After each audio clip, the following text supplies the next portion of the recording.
ఎక్కడికి వెళ్ళినా ప్రపంచంలో ఈవెన్ అమెరికాలో వెళ్ళి నా దగ్గర ప్రెస్ వాళ్ళు వచ్చినా నేను ఫస్ట్ చెప్పేది మా ఊరి పేరు బాపట్ల.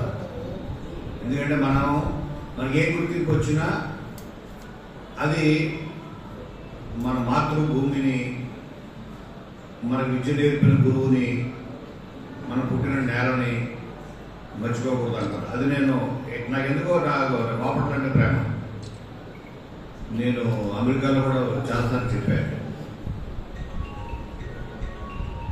అలాంటి బాపట్లలో నేను సినీ పరిశ్రమకు సంబంధించి నేను స్టూడియో పెట్టాలనుకున్నాను. అందరూ తెలుసు పెట్టాలనుకున్నాను. 14లో వచ్చింది నాకు ఐడియా. అప్పుడు కాకపోతే మా కుటుంబం, మా తాతగారు మీకు తెలుసు 15 సంవత్సరాలుగా ఆయన ఇక్కడ ప్రాతినిధ్యం వహించారు. తర్వాత మా బాబాయ్ గారు 10 సంవత్సరాలు, అంటే 25 సంవత్సరాలు మేము ఈ బాపట్ల నియోజకవర్గానికి మా కుటుంబాన్ని ఆదరిస్తూ వచ్చారు. ఇక్కడ ప్రజలు అంటే మా మీద ఆదరాభిమానాలు చూపిస్తూ వచ్చారు. అందుకు వాళ్ళకి కృతజ్ఞతగా నన్ను విశాఖపట్నంలో పెట్టమన్నా నా పార్ట్నర్ ఎంబీబీ సత్యనారాయణ గారు, మీ ఎంతో తెలుసు, విశాఖపట్నం ఎంపీ, సార్ ఇక్కడ పెడతాం రండి అని. లేదు సార్, నేను నా పుట్టినూరులో నా స్వస్థలంలో నేను పెట్టాలి. దానివల్ల కనీసం ఒక 500 మందికి మినిమం ఇక్కడ ఎంప్లాయ్మెంట్ పెరుగుతుంది, పైగా ఎకానమీ పెరుగుతుంది. ఎందుకంటే స్టూడియో అనేటప్పటికీ ఇప్పటికీ నేను 2 బాలీవుడ్ సినిమాలు రాస్తున్నాను. అలాగే తెలుగు సినిమా నేను చేసే ప్రతి సినిమా మీరు చూస్తే అమ్మానాన్న తమిళమ్మ దగ్గర నుంచి, వెంకీ దగ్గర నుంచి ప్రతి సినిమా సముద్రం ఉంటుంది.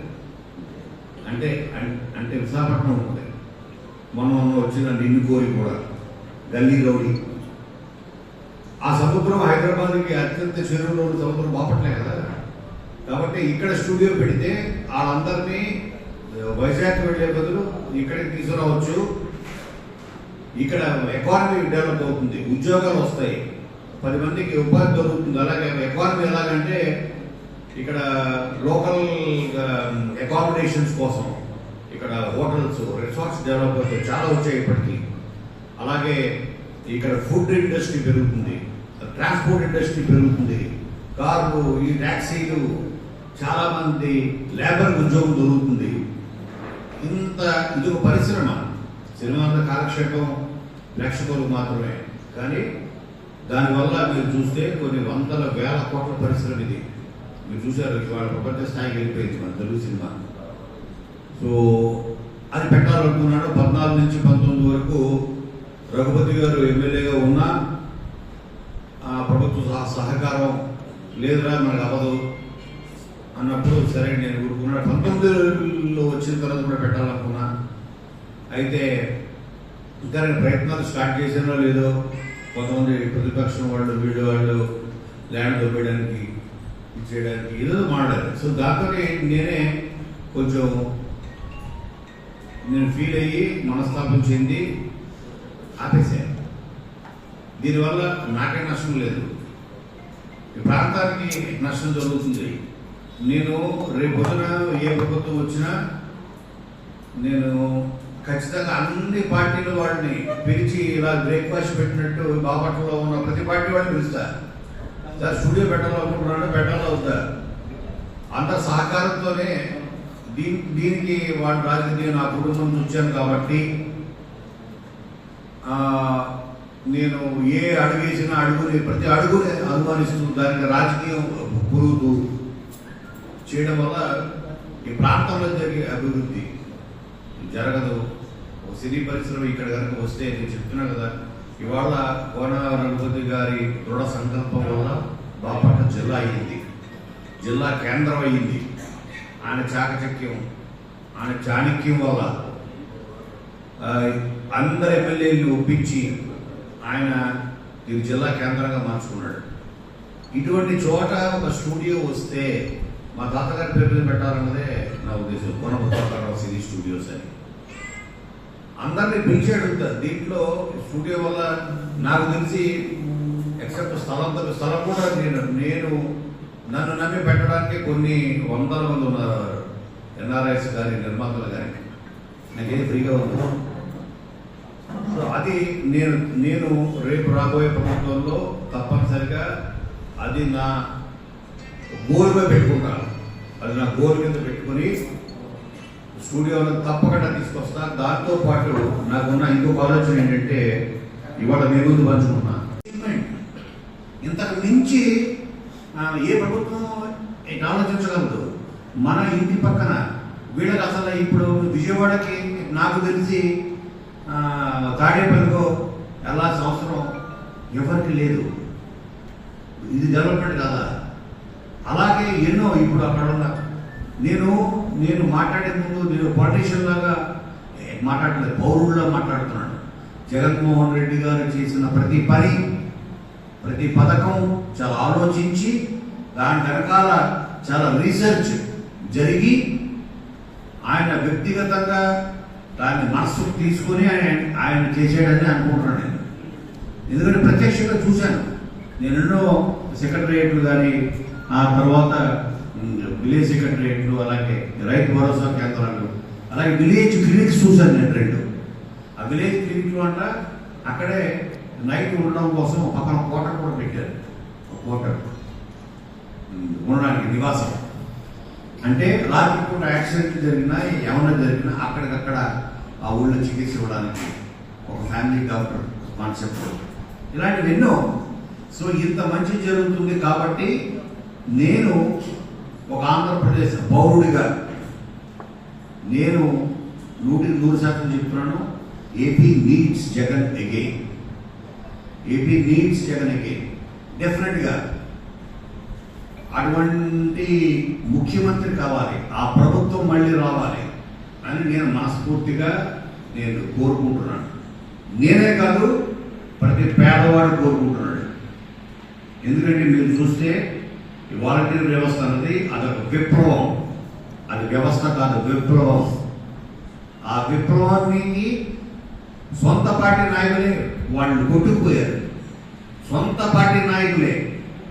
ఎలాగంటే ఒకప్పుడు మనకి విలేజ్ లెవెల్స్లో మన ఊళ్ళో మనకి ఏ అవసరం వచ్చినా ఒక క్యాస్ట్ సర్టిఫికేట్, ఇన్కమ్ సర్టిఫికేట్, ఏ అవసరం వచ్చినా, లేకపోతే ఏదో పెన్షన్, ఏ పథకం మన చేతికి రావాలన్నా నాయకుల చుట్టూ తిరిగే రోజుల నుంచి ప్రజల చుట్టే తిరుగుతున్నారు. ఇప్పుడు సెక్రటరియట్ వీళ్ళందరూ విలేజ్ వాలంటీర్స్ అంటే నాయకులతో పని లేకుండా పోయింది. అంటే నాయకుల్లో వాళ్ళ సెల్ఫ్ రెస్పెక్ట్ కూడా పణంగా పెట్టి ఒక వ్యవస్థ తీసుకొచ్చాడు జగన్మోహన్ రెడ్డి గారు. సో ఇటువంటి విప్లవాత్మకమైన రెవల్యూషనరీ వ్యవస్థ ఇండియాలో నాకు తెలిసి రాబోయే 10 సంవత్సరాలు మీరు చూడండి, ప్రతి రాష్ట్రంలో ఈ వాలంటీర్ వ్యవస్థ, ఈ గ్రామ సెక్రటరియట్ వ్యవస్థ ప్రతి రాష్ట్రంలో ఖచ్చితంగా రాబోతుంది. ఎందుకంటే అందులో మంచి ఉంది. రేపొద్దున ఒకవేళ తెలుగుదేశం గవర్నమెంట్ వచ్చినా వాళ్ళు కూడా ఒక మంచిని వాళ్ళు కొనసాగిస్తారు తప్ప దాన్ని ఎవరు పక్కన పెడితే మాత్రం విప్లవం వస్తుంది ప్రజల నుంచి. అందుకనే నాకు తెలిసి నేను 2-3 మీటింగ్స్ చూశాను. చంద్రబాబు నాయుడు కూడా మేము వచ్చినా కూడా దాన్ని కంటిన్యూ చేస్తామని చెప్తున్నారు. కంటిన్యూ చెయ్యాలి, తప్పదు. ఎందుకంటే ఇప్పుడు ఈ మండల వ్యవస్థ ఉంది, ఇది పెట్టింది రామారావు గారు. అంతకుముందు సమితులు ఉండేవి. దాన్ని ఆ తర్వాత ప్రభుత్వాలు చచ్చినట్టు కంటిన్యూ చేసే కదా. ఎందుకంటే అందులో ఒక మంచి ఉంది. అటువంటి మంచి జగన్మోహన్ రెడ్డి గారి ప్రభుత్వంలో చాలా జరుగుతుంది అని నేను గుండె చేసి చెప్తున్నాను. రాజకీయాలకు అతీతంగా మీకు ఇందా చెప్పాను, మళ్ళీ చెప్తున్నాను. ఈ రోజు వరకు నేను ఆయన్ని నా కంటితో చూడలేదు, టీవీలో తప్ప. ఏ రోజు తాడేపల్లికి వెళ్ళలేదు. మా బాబాయ్ గారు రఘుపతి గారు డిప్యూటీ స్పీకర్గా ఉన్నప్పుడు కూడా, ప్రమాణ స్వీకారం అప్పుడు కూడా, జగన్మోహన్ రెడ్డి గారు మా ఇంటికి వచ్చినప్పుడు కూడా, మా ఇంట్లో 4 రోజులు నిద్ర చేసినప్పుడు కూడా ఎప్పుడు వెళ్ళలేదు. ఎందుకంటే సినిమాల్లో ఉన్నవాళ్ళు, సినిమా అన్నది అందరూ చూడాలి. అన్ని పార్టీల వాళ్ళు, అన్ని కులాల వాళ్ళు, అన్ని మతాల వాళ్ళు చూస్తేనే సినిమా ఆడుతుంది. రెస్టారెంట్ అన్నమాట. దీంట్లో మనం పార్టీ బోర్డు పెట్టుకున్న జెండా పెట్టుకుంటే మీకు రెస్టారెంట్ 2 రోజులు మూసుకోవాలి. సినిమాలో ఉన్నవాళ్ళు రాజకీయాలు గురించి మాట్లాడకూడదు, కానీ జరిగే మంచి గురించి మాత్రం మాట్లాడాలన్నది నా ఉద్దేశం. అందుకే ఈ రాష్ట్రానికి జగన్మోహన్ రెడ్డి అన్నది అవసరం. డెఫినెట్గా ఆయన చేసే మంచి అవసరం. ఆయన ఇంకెన్ని పథకాలు తీసుకొస్తున్నట్టు నాకు తెలియదు, కానీ బట్ ఇప్పుడు ఉన్న పథకాలు మాత్రం కంటిన్యూ అవ్వాల్సిన అవసరం చాలా ఉంది. ఒక అమ్మఒడి ఇవ్వచ్చు, నాడు నేడు కింద ఇప్పటికి నాకు తెలిసి 2 phases అయ్యాయి. అలాగే మెడికల్ కాలేజెస్ చూడండి, మనది ఫౌండేషన్ స్టోన్కి వచ్చింది, మనది నెక్స్ట్ ఫేజ్లో ఉంది. 2 కాలేజెస్ ఆల్రెడీ వచ్చి అడ్మిషన్స్ జరిగి మచిలీపట్నంలో, ఆ తర్వాత ఇంకో చోట ఎక్కడ చాలా అద్భుతంగా ఉంది. క్యాంపస్ అవన్నీ నేను టీవీలో చూడడం జరిగింది. 17 medical colleges, 10 fishing harbours, 4 major ports, ఇవన్నీ కూడా ఫినిషింగ్ దశలో ఉన్నాయి. ఈ మూలపేట ఇది కానీ, అలాగే ఉద్దానం సమస్యకు సంబంధించిన అన్ని వేల కోట్లతో కట్టిన ఇది కానీ. సో ప్రభుత్వం మంచి చేస్తుంది. నేను చెప్పినట్టు ఇందాక 100కి 100 మార్కులు వేయదు, కానీ 100కి మాత్రం 80 మార్కులు గ్యారెంటీగా వేస్తారు జగన్మోహన్ రెడ్డి గారి ప్రభుత్వానికి. అంటే ఫస్ట్ క్లాస్ మార్కులతో ఆయన పాస్ అయ్యాడు. మళ్ళీ పరీక్ష కూర్చున్నాడు. ఆయన మార్కులు వేసేది ఓటర్స్ ఈసారి. సో అటువంటి ఫస్ట్ క్లాస్ విద్యార్థిని మీరు గెలిపిస్తారా? గెలిపించాల్సిన బాధ్యత ప్రతి ఓటర్ మీద ఉంది అని ఒక ఆంధ్రప్రదేశ్ పౌరుడిగా, ఒక బాపట్ల వాస్తవ్యుడిగా, ఇటు రఘుపతి గారు ఆయన చేస్తున్న మంచి మీ కళ్ళకు కనపడుతుంది. ఆయన చేసిన మంచి, చేస్తున్న మంచి, ఆయన యొక్క విజన్. నాకు మనం చెప్పారు సాగరమాల అని, ఆల్మోస్ట్ మన బీచ్ రోడ్లో ఉన్నట్టు వైజాగ్ మొత్తం అంతా పెద్ద ప్లాన్, చాలా పెద్ద ప్లాన్ పెట్టుకున్నాడు ఆయన. ఈసారి కానీ గవర్నమెంట్ వస్తే నా స్టూడియో రావడం, అలాగే నా ఫిల్మ్ ఇన్స్టిట్యూటు, అలాగే అది కూడా నేను చాలా ట్రాన్స్పరెంట్గా చేయబోతాను. అందరు ప్రతిపక్షం వాళ్ళని కూడా పిలిచి కూర్చోబెట్టి నేను మొత్తం పవర్ పాయింట్ ప్రజెంటేషన్ ఇచ్చి వాళ్ళ చేత ఎస్ ఈ స్టూడియో ఇక్కడ రావాలి కోరగారు అని ప్రతిపక్షాల వాళ్ళ చేత కూడా అనిపించుకొని మరి స్టార్ట్ చేస్తాను. స్టూడియో కానీ ఫిల్మ్ ఇన్స్టిట్యూట్ కానీ. ఇది నా గోలు, ఇది నా ధ్యేయం. చివరిసారిగా మరొకసారి ఆంధ్రప్రదేశ్ ప్రజలందరికీ ఆంధ్రప్రదేశ్ భవిష్యత్తు, ఆంధ్రప్రదేశ్ మంచి, పేద ప్రజల మంచి, వాళ్ళ గుమ్మం దగ్గరికి, వాళ్ళ వాకిట్లోకి ప్రభుత్వాన్ని తీసుకెళ్తున్న జగన్మోహన్ రెడ్డి గారి ప్రభుత్వాన్ని ఆశీర్వదించాలి. మళ్ళీ ఇంకొకసారి ఫస్ట్ క్లాస్ మార్కులతోటి ఆయన పాస్ చేయాలి అని మనస్ఫూర్తి కోరుతున్నాను. గొప్ప కోసం కాదు, అదే నా బాధ్యతగా ఫీల్ అవుతాను. నా ఊరికి మేమేదో చేయాలి అని. మాకు 5 సంవత్సరాలు ఆదరించారు. వీళ్ళు ఏమిచ్చి మనం, నా దృష్టికి ఏ సమస్య వచ్చినా స్పందించే గుణం నాకు ఉంది, మా కుటుంబానికి ఉంది. ఇంకా రఘుపతి గారు ఇప్పుడు రాబోతున్నాయి, ఇప్పుడు ఎలక్షన్స్. ప్రతి వాళ్ళు చాలా జాగ్రత్తగా ఆచి తూచి అడిగి వేయాల్సిన క్షణం ఆసనమైంది. అందుకనే రాజకీయాలంటే నా ఉద్దేశంలో అదొక క్రీడ కాదు, అదొక బాధ్యత. ప్రతి మనిషికి, నేను హైదరాబాద్లో నా ఉద్యోగం హైదరాబాద్లో ఉన్నా, నా ఆధార్ కార్డు, నా ఓటర్ కార్డు బాపట్లోనే ఉంది. ఇక్కడే ఉంది, ఇక్కడే పెట్టుకున్నా. ఎందుకంటే నువ్వు ఎక్కడికి వెళ్తే మా ఊరు అంటాం, మరి నువ్వు కూడా నువ్వు అక్కడికి వచ్చే వాళ్ళ అంటారేమోనండి. నాకున్న సొంత ఫీలింగ్తో పెట్టుకున్నాను. సో ఇక్కడ పౌరుడు నేను, కాబట్టి నాకు చెప్పే హక్కు నాకు ఉందనుకుంటున్నాను రాబోయే ఎలక్షన్. ఎందుకంటే మీరు చూసే ఉంటారు, గత 1-2 నెలల క్రితం నేను ఒక స్కూలు, మా గణపవరం నుంచి వెళుతూ నేను ఒక స్కూల్ని చూసి, నాడు నేడులో నా వెనకాల ఎవరు లేరు, 2 మనుషులు ఉన్నారు. కారు ఆపి దిగి చూస్తే మా సినిమాలో బాబు గారి సెట్టింగ్ లాగా ఉంటుంది. అరే ఇదేంటి స్కూల్ భలే ఉంది అని చెప్పి లోపలికి వెళ్ళి చూస్తే అక్కడ చాలా నీట్గా టాయిలెట్స్ కానీ, బెంచెస్ కానీ, ఆ బోర్డ్స్ కానీ, ప్రతిదీ. అలాగే అక్కడ వాళ్ళు వండిన ఫుడ్ తిన్న ఆ రోజు 4 ఫోటోలు తీసి పెట్టాను. నేను నాడు నేడు పథకం గురించి ప్రతి గవర్నమెంట్ ఏదో స్కీమ్స్ అనౌన్స్ చేస్తారు, కానీ ఇంత చిత్తశుద్ధిగా, ఇంత శ్రద్ధ తీసుకుని వాళ్ళు తినే ప్రతి ఐటెము మెనూ కూడా సీఎం గారు జగన్మోహన్ రెడ్డి గారు ఆయన డిసైడ్ చేస్తారు అని నాకు వాడు చెప్పినప్పుడు నేను ఆశ్చర్యపోయాను. నేను అప్పటికప్పుడు మా వాళ్ళకి మోజస్కి బెనర్జీకి చెప్పించి నేను షాలో తెప్పించి ఆ టీచర్ని ఆ స్కూల్ మెయింటైన్ చేస్తున్నందుకు, ఆ పిల్లల్ని అంత బాగా చూసుకున్నందుకు వాళ్ళని సన్మానించాను. అప్పుడేం మీడియా లేదు, 4 ఫోటోలు పెడితే అది వైరల్ అయింది. ఎందుకంటే నాకు మంచి జరిగితే మనం చెప్పాలి, అది చెప్పడానికి కోసమే ఈరోజు ఈ ప్రెస్ మీట్ పెట్టాను. మంచి గత 5 సంవత్సరాలుగా 100కి 100% అంటే ఎక్కడ ఉండదు. మనం కూడా ప్రతి ఎగ్జామ్ చిన్నప్పటి నుంచి నేను ఆల్మోస్ట్ ఫస్ట్ క్లాస్ స్టూడెంట్ని.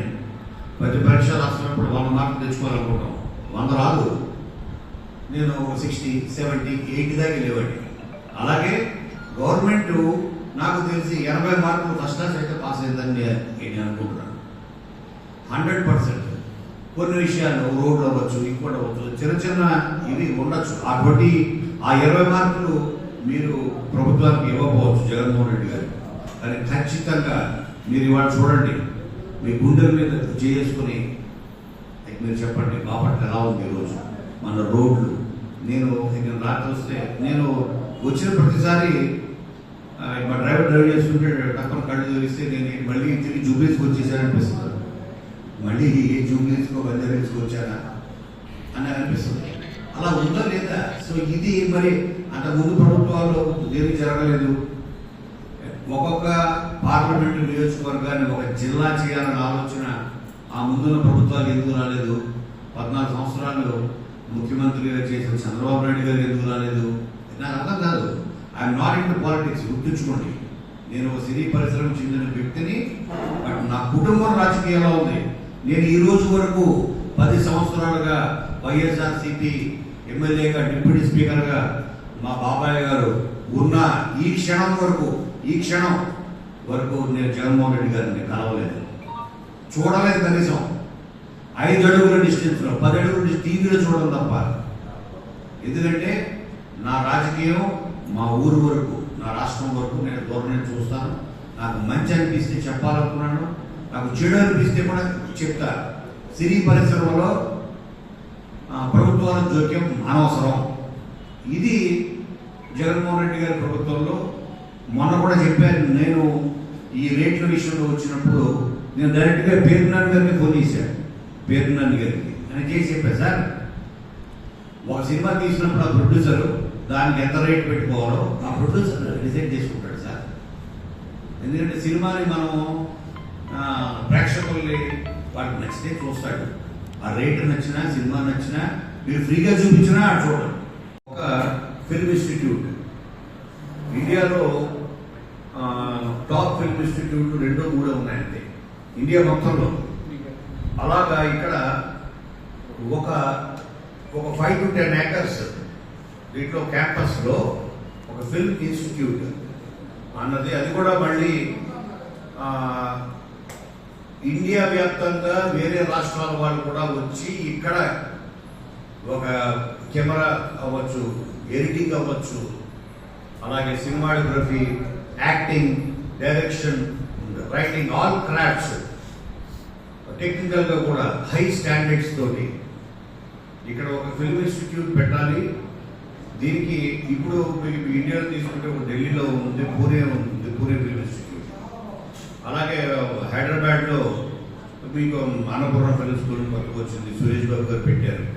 ఎందుకంటే మీకు రాను మీరు చూస్తే ఇక్కడ ఓటీటీ ప్లాట్ఫామ్స్ వచ్చిన తర్వాత, డిజిటల్ ప్లాట్ఫామ్స్ వచ్చిన తర్వాత డిమాండ్ పెరిగింది కంటెంట్కి. సినిమా కంటెంట్ అంటే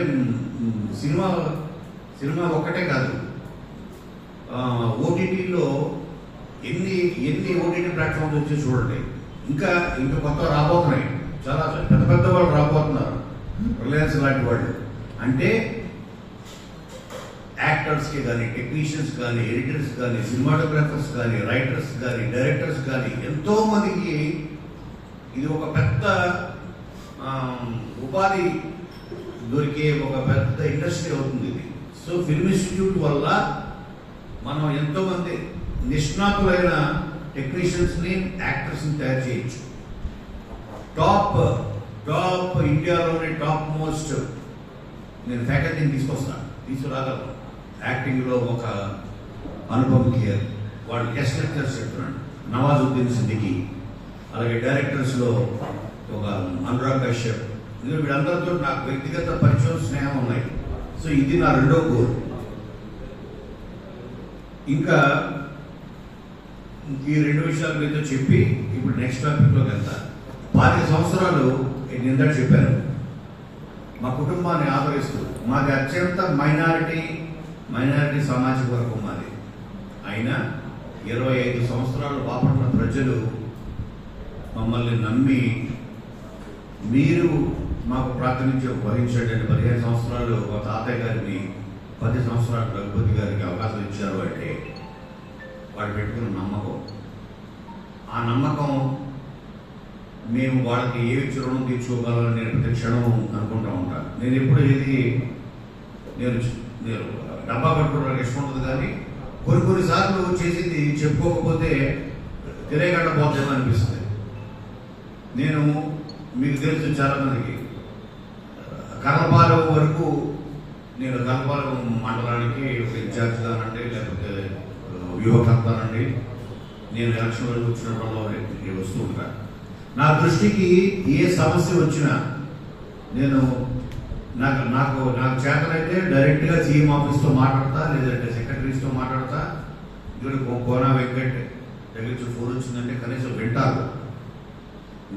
మంత్రులు కానీ, ప్రిన్సిపల్ సెక్రటరీస్ కానీ, చీఫ్ సెక్రటరీ దగ్గర నుంచి నేను ఫోన్ చేసిన సందర్భాలు ఉన్నాయి. వాళ్ళ వల్ల కూడా అయిపోతే నా సొంత ఖర్చులతోటి నేను గత 2-3 months కానీ నేను ఒక ఏకవారపాలెంలో నన్ను పిలిచారు. ఒకరోజు వాడు పిలిస్తే, సార్ స్కూల్ ఉంది, స్కూల్ వెనకాల చూడండి, చీకటి, రోడ్డు లేదు, వర్షం వచ్చిందంటే మోకాలు లోతు, అక్కడ బురద ఉంటుంది, దిగిపోతుంది అని అంటే నా సొంత డబ్బులతో రోడ్లు వేయించాను.